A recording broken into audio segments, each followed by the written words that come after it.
Hi, I'm Alina, and this is the story of how I learned that some people see art not as a passion or a form of expression, but as a commodity to be exploited, and artists as mere tools for their own enrichment.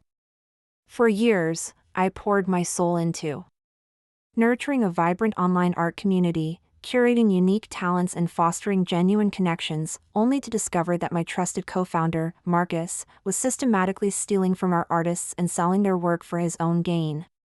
This is the story of how I exposed his predatory scheme and brought true integrity back to the art world. I still remember the excitement of launching Artisan's Canvas, an online platform dedicated to connecting independent artists with art lovers and collectors worldwide.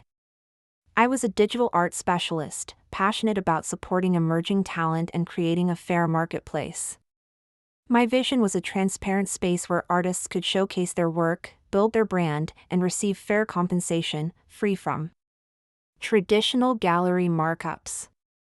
Marcus, a charismatic tech entrepreneur, approached me with grand ideas about scaling the platform. "Alina, your artistic vision is incredible," he told me, his eyes gleaming with ambition. "With my business acumen and your eye for talent, we can empower a new generation of artists." Naively, I believed him. We decided to co-found the platform, with me handling artist relations and curation, and Marcus managing the tech end. Business development, the early days were exhilarating. We worked tirelessly, onboarding artists, developing intuitive gallery features, and promoting the platform through social media.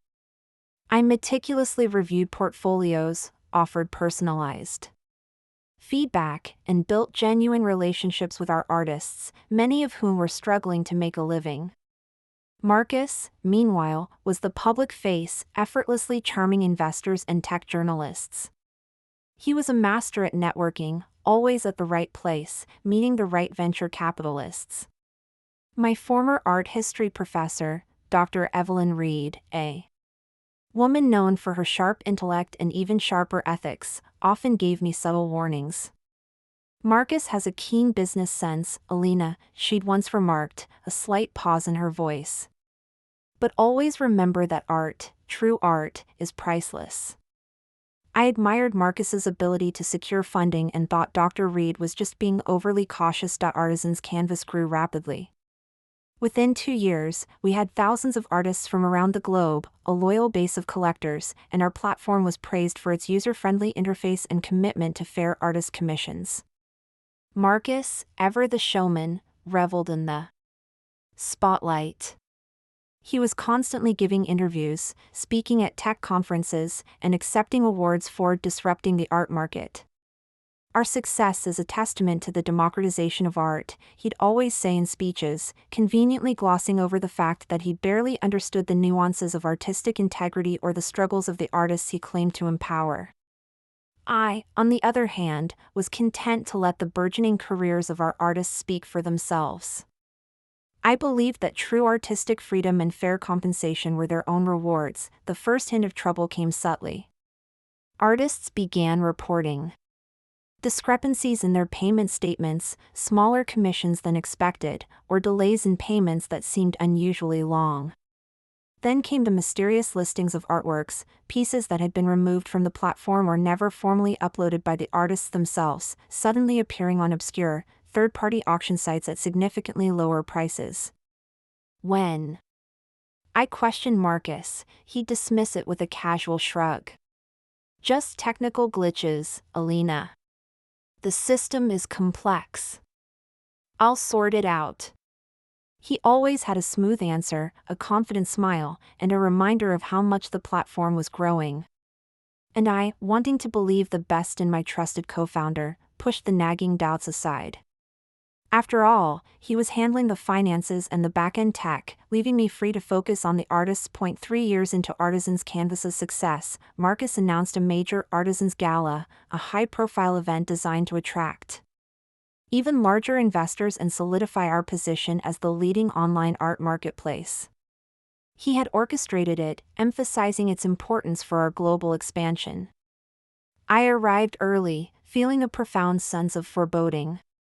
Marcus and his new head of legal, a slick, unyielding lawyer named Victor, were already there, looking unusually smug, their faces exuding an almost predatory excitement. As the opulent gallery space filled with wealthy collectors, prominent gallery owners, and art critics, Marcus stepped onto the stage, exuding his usual magnetic presence. "Good evening, distinguished patrons of art," he began, his voice booming with practiced sincerity. Artisan's canvas stands at a pivotal moment. And to lead us into this new era of unprecedented growth, I am thrilled to announce a significant restructuring of our leadership. My heart pounded. Restructuring?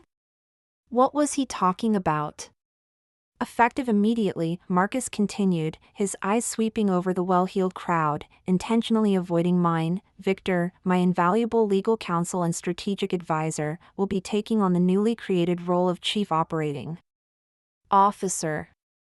This move will provide the streamlined, decisive leadership that a global platform of our scale and commercial potential truly demands. A cold dread washed over me. This wasn't just about restructuring, this was about consolidating their control and pushing me out. For too long, Marcus added, his voice dripping with false empathy, our operational efficiency has been hampered by, shall we say, a certain overemphasis on artistic sentimentality. While Alina has been commendable in her curation, her focus has remained too narrowly on individual artists. To truly scale and achieve our ambitious financial goals, we need a leader with a broader vision, someone who understands large-scale acquisitions, intellectual property monetization, and the global art market. The art patrons exchanged confused glances, their champagne flutes pausing midair. I sat there, stunned, as Marcus continued his thinly veiled character assassination.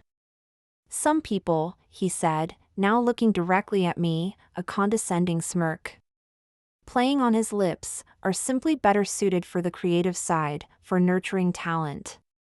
Alina's passion lies in obscure artistic movements, not in executive leadership. Her rigid adherence to artists' rights and her lack of ruthless business acumen have become a liability. It's time for her to gracefully step aside from any significant decision-making roles within the platform." The room was silent, the air thick with unspoken judgment. Every eye was on me, waiting for my reaction. I could feel the pity, the schadenfreude, the silent condemnation. Everything I had built, every artist I had championed, every ounce of integrity I had poured into Artisan's canvas, was being stripped away in front of everyone I knew. My mind raced, a whirlwind of anger and disbelief. Marcus had orchestrated this, meticulously, cruelly. The payment discrepancies, the strange listings, Victor's presence, it all clicked into place. They had been systematically isolating me, preparing for this very public dismissal. I stood up slowly, my chair scraping against the polished floor, the sound echoing through the gallery like a gunshot. Everyone expected a scene, tears, an outburst, maybe even a desperate plea. Instead, I simply walked to a large projector screen displaying a montage of artists' works, pulled up a file on my tablet, and calmly projected a series of documents onto the screen, overlaying the beautiful art. These were detailed financial ledgers, hidden transaction records, and screenshots of our artists' stolen works being sold on illicit sites. "Remember why we started this platform, Marcus?" I said, my voice steady, betraying none of the turmoil raging inside me. "Because clearly, you've forgotten." Then, without another word, I turned and walked out, leaving behind the stunned silence and the flashing numbers that exposed his fraud. That night, as I sat in my small apartment, surrounded by my own digital art creations and the quiet hum of my workstation, I made a decision. Marcus thought he had one, but he had forgotten one crucial detail, something that would turn his moment of triumph into the biggest mistake of his predatory career. As I powered up my laptop and began typing, a small, grim smile played on my lips. Tomorrow would be interesting indeed. After all, there's more than one way to define art, and I had learned more in years of direct artist advocacy than Marcus had learned in all his years of charming investors and exploiting talent. The next morning would bring changes that none of them saw coming, changes that would make them realize exactly how truly indispensable artistic integrity and genuine support really were. The next morning dawned bright and clear. I arrived at the Artisan's canvas office early, before anyone else, and waited. Precisely at 9 a.m., Marcus strode through the grand entrance with Victor by his side, both wearing triumphant smiles that were about to be wiped from their faces. Alina? Marcus's voice held a mix of surprise and annoyance. What are you doing here? I thought after last night you'd have the dignity to stay home. I smiled, remembering the encrypted document I had sent at 3 a.m. to every artist on the platform, major art world publications, and the intellectual property rights organizations. Just wrapping up some loose ends, Marcus, dear, I said. Sweetly. But since you're here, we should probably talk about the platform's future.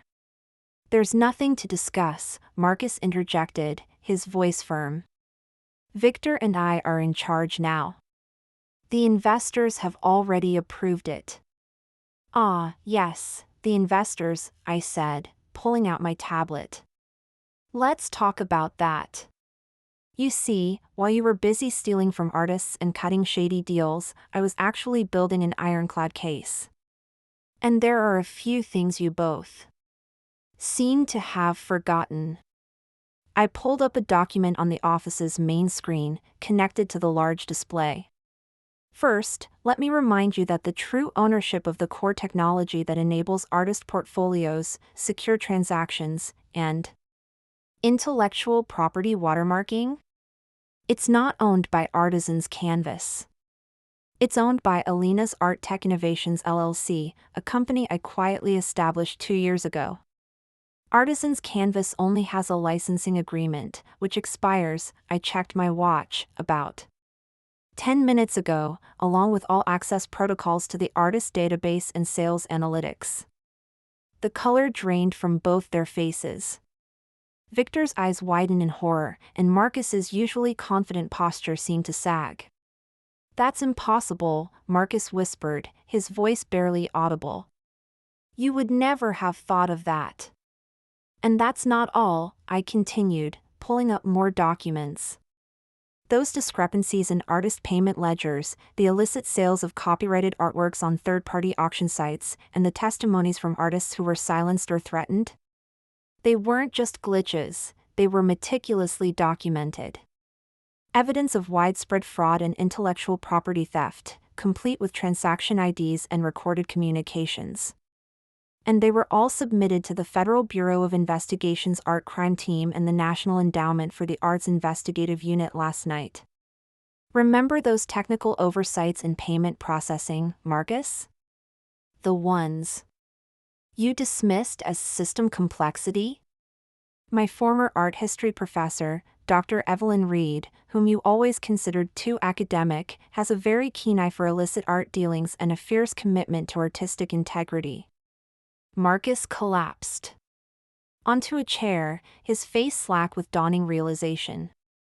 The mysterious art listings, the ones you brushed off as server errors? Yes, those ones, I said. They were just the beginning. Victor's face contorted with unadulterated panic. You cunning little, careful, Victor, I cut him off. You might want to hear the rest before you finish that sentence. While you were busy announcing my supposedly graceful exit last night, I was ensuring that every major art publication and every single artist on our platform had all the evidence they needed for today's breaking headlines. You see, genuine artistry, unlike your illicit profits, cannot be exploited indefinitely. Last night, I ensured the art world finally knew the truth about their disruptor and his legal genius. I pulled up my phone, showing dozens of notifications from furious artists and major art institutions already condemning Artisan's Canvas. Would you like to know how many lawsuits for intellectual property infringement are already being filed by our artists? Or how many criminal investigations for fraud and theft are already being initiated by federal agencies? The room fell silent.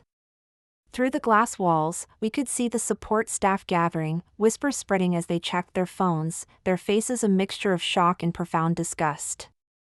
Marcus's perfect composure cracked as he frantically checked his phone, only to see it flooded with calls from enraged investors and threatened artists.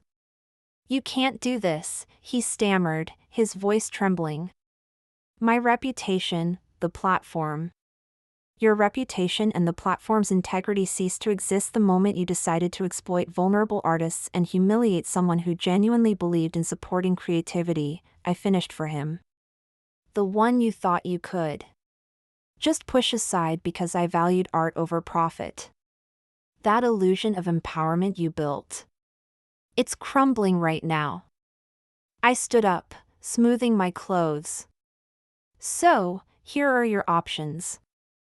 Option 1, you are arrested here, in your office, in front of your staff, and face a full public prosecution for fraud and theft, losing everything."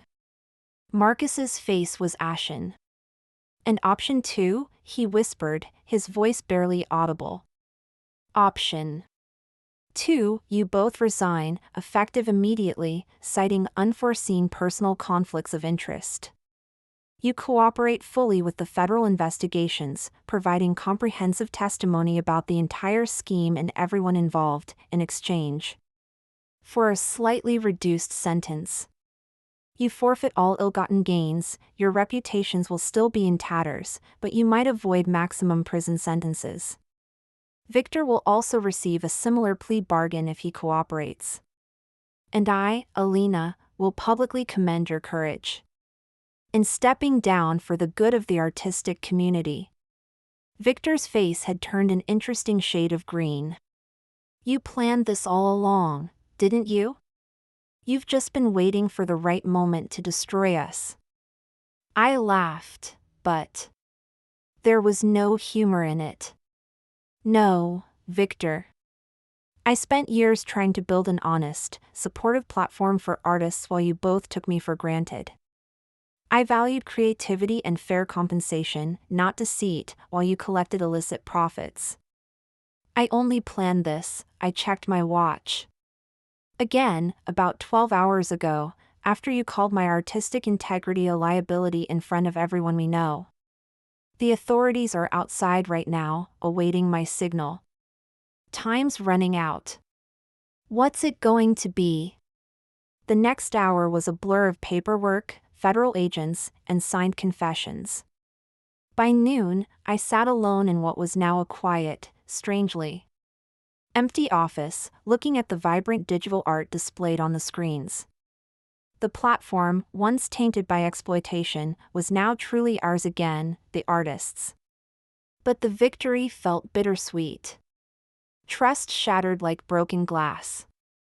Dr. Reed, my former professor, came to see me that evening, a weary but proud smile on her face.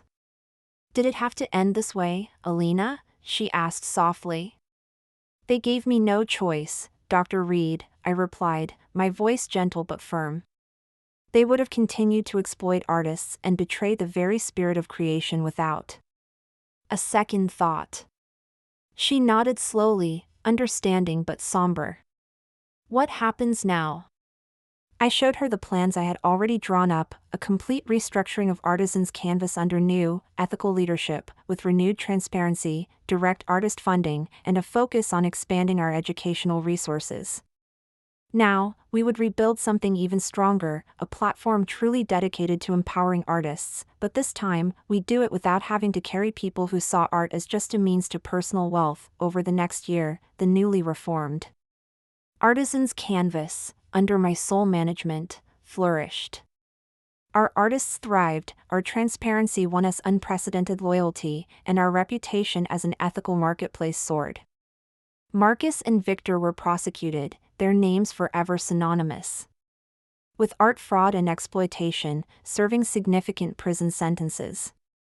We see each other only through grim news headlines of their downfall, a polite distance that masks the wounds that may never fully heal. Sometimes, late at night, I look at old photos of Marcus and me from the early days of Artisan's canvas and feel a twinge of sadness for the shared dream we once had. But then I remember that gala, the look of disdain on Marcus's face, the way he dismissed my commitment to artistic freedom. In the art world, and in life, true value is found in integrity, not in illicit gain. He learned that lesson too late. As for me, I learned that sometimes, the quiet ones, the ones who meticulously build relationships and champion the vulnerable, are the ones you should watch out for. Because we're the ones who know how to build a case, how to uncover hidden deceptions, and how to bring down even the most charming figures when they betray the trust of creators. My story spread through the global art community, a cautionary tale about underestimating the wrong person. These days, when I attend art fairs, I often catch whispers, "That's Alina, the one who," they never finish the sentence, but they don't have to. The thriving careers of our artists and the unwavering integrity of our platform speak for themselves. Last week, I received an invitation to speak at the International Art Market Ethics Conference on Digital Art and Fair Compensation. The topic? The Artist's Advocate, Reclaiming Value in the Digital Age. I accepted the invitation with a small smile, already planning my speech. After all, I have quite a story to tell. The platform continues to thrive under its renewed commitment to honesty and artistic empowerment, but more importantly, I found peace with my decisions. Sometimes, the strongest message you can send is simply proving people wrong. And sometimes, the best revenge isn't about destroying others, it's about rising so high that they can't help but see their own mistakes and the damage they caused. As I write this from my office, surrounded by the vibrant digital creations of our artists, I'm reminded of something Dr. Reed once told me: art always finds a way to reveal the truth. She was right. I've moved past the need for revenge. Now, these days, I focus on building something truly meaningful, something that will outlast all the petty greed and self-serving ambition. I still keep a small, framed print of the very first digital artwork ever sold on Artisan's canvas, a reminder of why I started and why I will never stop fighting for what's right. Until then, it serves as a reminder that our greatest strengths often come from the very things others underestimate about us.